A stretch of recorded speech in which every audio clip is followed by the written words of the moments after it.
Dijo el Buda: el hombre está dormido y sueña el peor de los sueños, creer que está bien.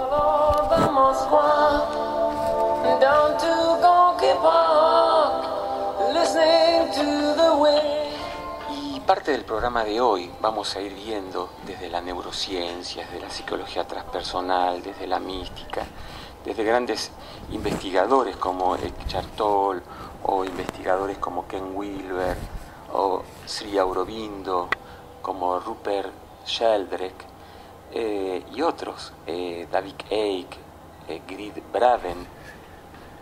Vamos a ir viendo cómo el hombre, por qué el hombre, y sobre todo en la espiritualidad, y sobre todo en los últimos tiempos, en estos últimos años, se habló de estar dormido, estar despierto, del despertar, del hombre, del sueño, y por qué también coincidió Gautama el Buda al él despertarse en la frase esta que comencé hoy el programa con: el hombre está dormido y sueña el peor de los sueños, creer que está. Fue una de las grandes intuiciones. Mi vida está basada en intuiciones, en buscar siempre la vanguardia, en buscar siempre lo último y hacer el ejercicio de ampliar la mente constantemente, de abrirme a la diversidad, porque a veces hay un refrán que también dice que uno se duerme en los laureles, y a veces cuando te va bien económicamente uno se duerme en los laureles, porque como eso dio dinero.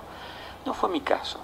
Tengo como una extraña relación con todo lo que hace a lo que este sistema te ofrece, que es generar dinero, generar importancia personal. En ese sentido fui medio hippie, medio una ovejita negra, medio un marginado, medio un hereje, definición, alguien que no piensa como la mayoría. Bendigo ese modo de ser, bendigo esa búsqueda, esa inquietud, que algunos la dicen que la tiene por Sagitario o por la luna en Géminis, como tengo, en una casa 1, no importa. Lo que ocurre es que yo le saqué provecho a todo eso, y realmente me fue muy bendicente.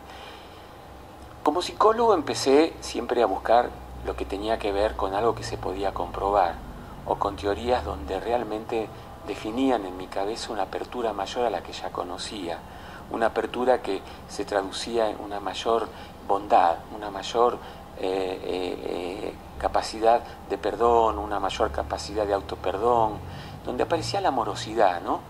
Científicamente iba viendo las teorías nuevas y los métodos donde uno iba encontrando esta reconciliación con uno mismo.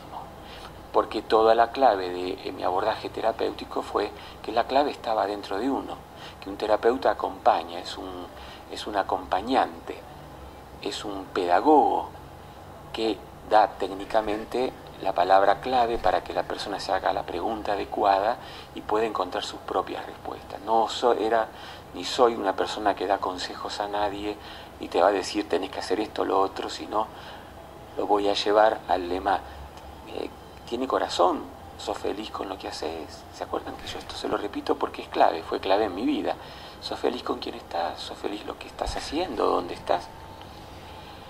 Uno de los grandes precursores que empezamos a estudiar en la psicología, el planteo de la espiritualidad, fue el libro de la esposa de Stanislav Grof, no recuerdo el nombre de su esposa, que se llamó Emergencia Espiritual, que fue la que dio pie, junto con Ken Wilber, a un nuevo abordaje de lo que era la pregunta esencial que se tiene que hacer el paciente para salir de sus propios autoengaños y encontrar sus capacidades y posibilidades. ¿Dónde podríamos decir quién era en su ser esencial? Una persona que le gustaba la organización, bueno, que goce esa forma de ser organizado o esa forma de ser hiperactivo, canalizándolo, encauzándolo, ¿no? En este trayecto me encontré con neurociencia, que fue la que me dio una gran apertura para poder ver y meterme en investigaciones que están haciendo neurólogos, endocrinólogos, psiquiatras, psicólogos y sociólogos de lo que ocurre en el cuerpo humano con respecto a lo que cada uno ve como su realidad, lo que cree que es la verdad.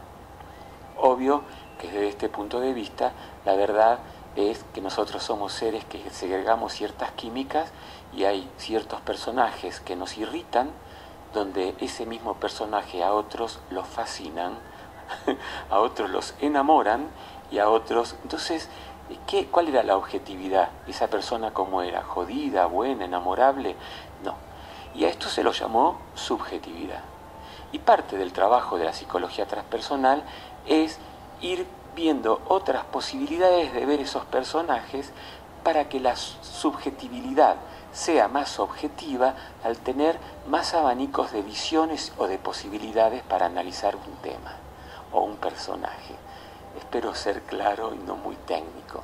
Eso hace la psicología, que te parecen otras visiones de ese personaje, que también tiene cualidades macanudas, como también, si es demasiado macanudo, debe tener cualidades a resolver.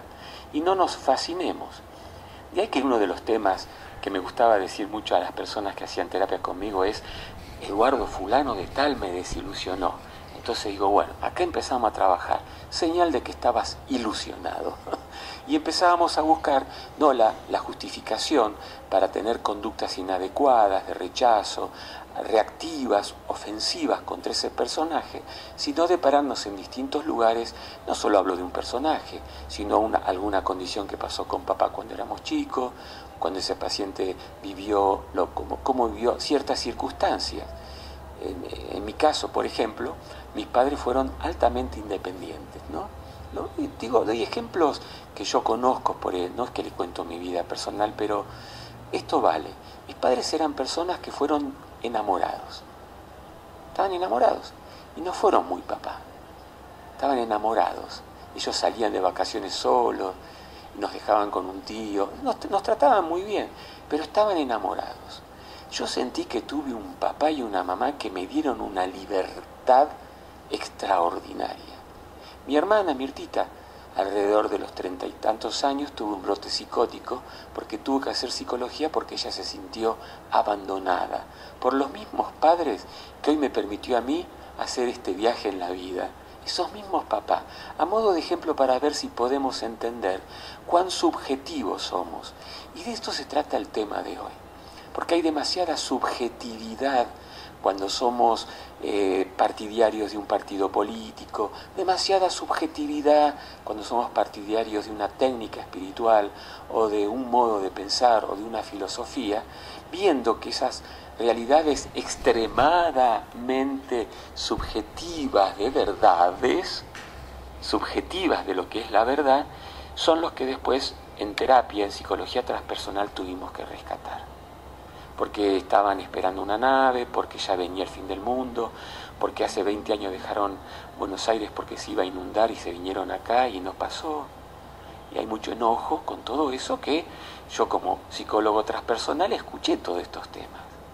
Gente que ha ido a esperar naves que no vinieron, y como eso otras opciones que tienen que ver con lo que se espera de un gobierno, siempre en una actitud muy extremadamente subjetiva, que vamos a ver hablar de frecuencias alfa, beta, teta y de neurociencia, donde somos niños, la culpa la tiene el otro y siempre estamos en papel de víctima.